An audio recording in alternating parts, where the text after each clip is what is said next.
السلام علیکم ورحمۃ اللہ وبرکاتہ۔ سامعین اکرام، پچھلے ایپیسوڈ میں عرب قبائل کے حالات اور واقعات حضرت اسماعیل علیہ السلام کی پیدائش سے لے کر ان کی قربانی کے واقعہ پر روشنی ڈالنے کی کوشش کی جا چکی ہے، لہٰذا اس کے آگے کے حالات و واقعات ملاحظہ فرمائیں۔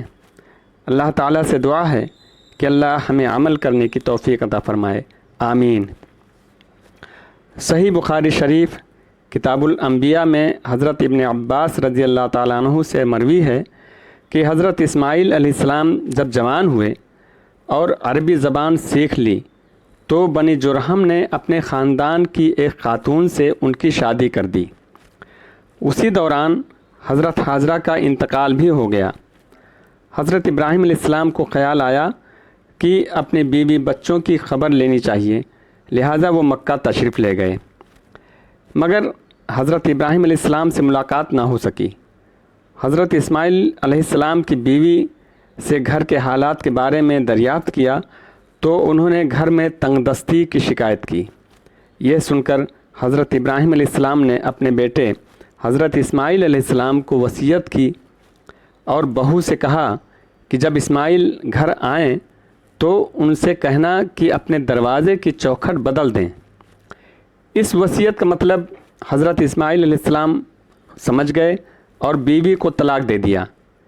پھر حضرت اسماعیل علیہ السلام کی دوسری شادی بنو جرہم کے سردار مزاز بن عمرو کی بیٹی سے ہوئی۔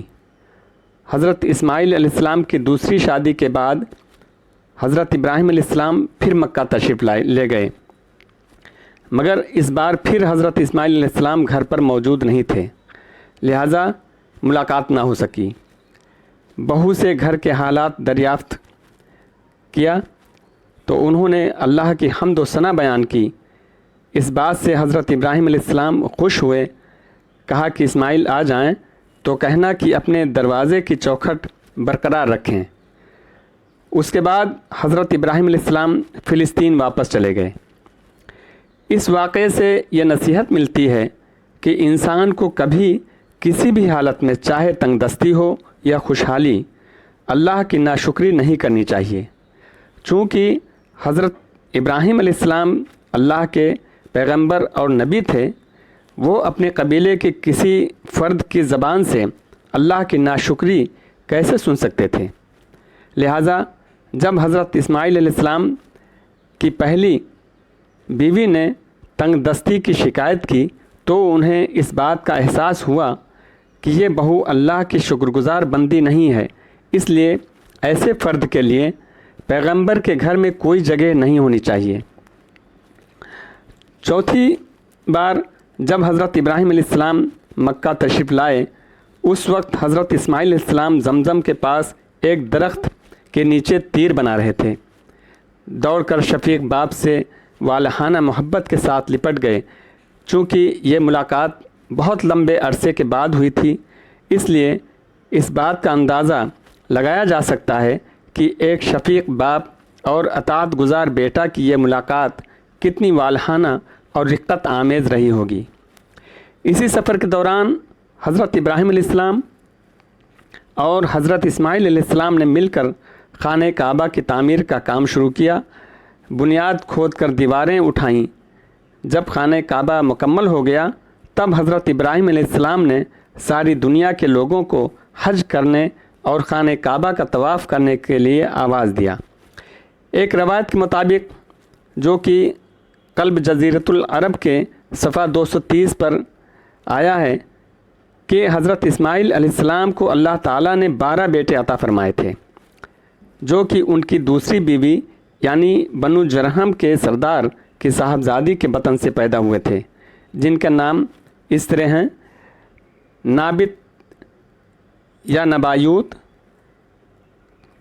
قیدار، ادبائل، مبشام، مشاع، دوما، میشا، حدد، تیما، یتور، نفیس اور قیدمان۔ حضرت اسماعیل علیہ السلام کے ان 12 بیٹوں سے 12 قبیلے وجود میں آئے اور ان سب نے مکہ میں ہی سکونت اختیار کی۔ ان کا روزگار اور ذریعہ معاش مصر، شام اور یمن کے تجارت پر منحصر تھا۔ بعد میں یہ قبائل جزیرۃ العرب کے اطراف میں اور کچھ بیرون عرب میں پھیل گئے۔ یہاں یہ واضح کر دوں کہ حضرت اسماعیل علیہ السلام کے دو بیٹے نابت اور قیدار کو ہی حجاز میں فروغ اور عروج حاصل ہوا، جنہوں نے ایک طاقتور حکومت قائم کی۔ باقی بیٹے جو کہ بیرون عرب میں پھیل گئے تھے وہ زمانے کی گرد و غبار اور تاریکیوں میں کھو گئے۔ مولانا سید سلیمان ندوی رحمۃ اللہ علیہ نے اپنی تحقیق کے مطابق یہ ثابت کیا ہے کہ آل غسان اور انصار یعنی اوس اور خزرج قحطانی عرب نہیں تھے، بلکہ اس علاقے میں نابت بن اسماعیل علیہ السلام کی نسل جو بچی رہ گئی تھی وہی لوگ تھے۔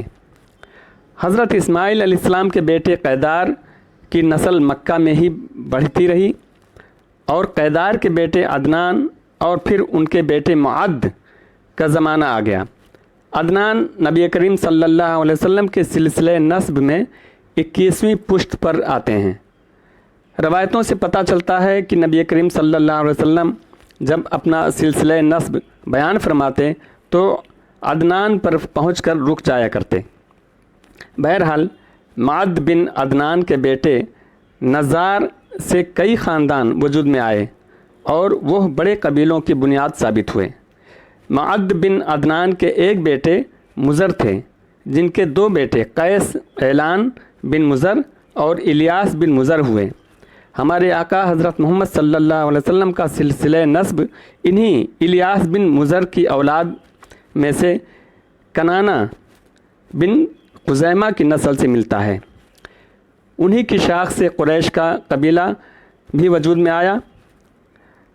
صحیح مسلم جلد دوم کی ایک روایت کے مطابق رسول اللہ صلی اللہ علیہ وسلم کا ارشاد ہے کہ اللہ تعالیٰ نے ابراہیم علیہ السلام کی اولاد میں سے اسماعیل علیہ السلام کا انتخاب فرمایا، پھر اسماعیل علیہ السلام کی اولاد میں سے کنانہ کو منتخب کیا اور کنانہ کی نسل سے قریش کو چنا، پھر قریش میں سے بنو ہاشم کا انتخاب کیا اور بنو ہاشم میں سے میرا انتخاب کیا۔ ترمذی کی ایک روایت کے مطابق حضرت ابن عباس رضی اللہ تعالیٰ عنہ کا بیان ہے کہ رسول اللہ صلی اللہ علیہ وسلم نے فرمایا، اللہ تعالیٰ نے خلق کی تخلیق فرمائی تو مجھے سب سے اچھے گروہ میں بنایا، پھر ان کے بھی دو گروہوں میں سے زیادہ اچھے گروہ کے اندر رکھا، پھر قبائل کو چنا تو مجھے سب سے اچھے قبیلے کے اندر بنایا، پھر گھرانوں کو چنا مجھے سب سے اچھے گھرانے میں بنایا، لہٰذا میں اپنی ذات کے اعتبار سے بھی سب سے اچھا ہوں اور اپنے گھرانے کے اعتبار سے بھی سب سے بہتر ہوں۔